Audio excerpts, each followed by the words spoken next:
Nagbabalik ang PTV Balita ngayon. Kinumpirma ni PNP Public Information Office Chief Police Colonel Jean Fajardo na may kinalaman sa isinagawang raid sa Kingdom of Jesus Christ compound sa Davao ang paglipat sa pwesto ng ilang matataas sa opisyal ng PNP. Paliwanag ni Fajardo, ito ay para bigyang daan ang patas sa investigasyon.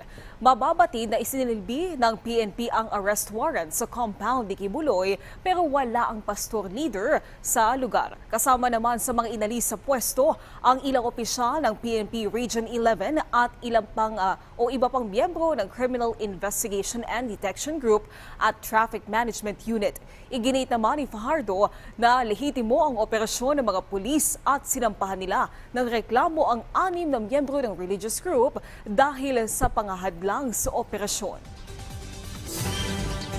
Tiniyak ng pamahalaan ang pagbibigay ng tulong sa mga OFWs na naapektuhan ng nasunog na isang residential building sa Kuwait. Ayon kay Overseas Workers Welfare Administrator Arnel Ignacio, nakausap na nila ang pamilya ng 3 OFW na nasawi sa sunog. Makukuhaan niya ang full benefit ng pamilya ng OFW na active member ng OWA, habang handa rin magbigay ng assistance ang OWA sa iba pang nadamay sa insidente. Sa ngayon, patuloy ang pakikipag-ugnayan ng pamahalaan sa Kuwaiti authorities para maiuwi ang mga labi ng 3 OFW.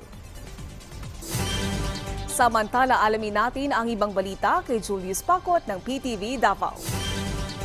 Mayong adlaw, kinalantaw nga moabot sa 1,000 individual ang mosalmot sa Technology Summit sa Developments Connectcon DevCon dinhi sa Mindanao. Nga ipahigan karong Hunyo 29 hangtod 30 ning tuiga sa usa ka dakong mall sa Lanang ning Davao ning Dakbayan sa Davao.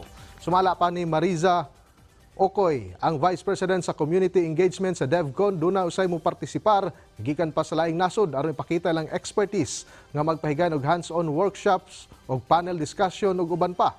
Doon na usay exhibitions nga mamahimo nga madiskubrihan sa mga kumpanya o kaha sa organisasyon.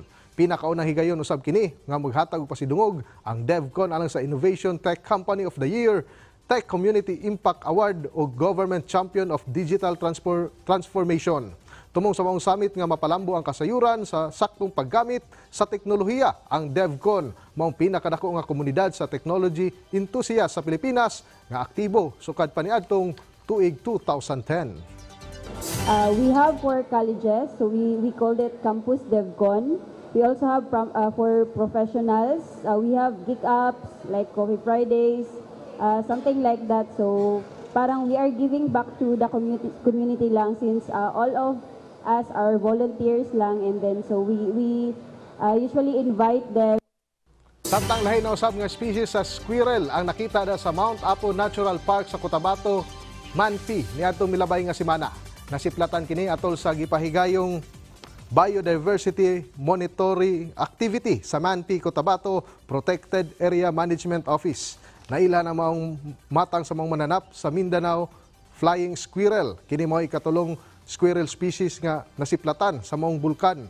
Nailan usab ang maong Mindanao flying squirrel tungod sa abilidad dinhi sa pagdalinas sa mga punuan o mga kahoy nga usa sa kinaiya nga makatabang sa paglihok niini ngadto sa kalasangan. Ang maong mananap ikonsidera isip list concern sa International Union for Conservation of Nature. Og mao kadto mga nag-unang mga balita gikan dinhi sa PTV Davao. Ako si Julius Pacot. Mayong adlaw. Daghang salamat, Julius Pacot. At yan ang mga balita sa oras na ito. Para sa iba pang update, i-follow at i-like kami sa aming social media sites at PTV PH. Ako po si Naomi Tiburcio para sa Pambansang TV sa Bagong Pilipinas.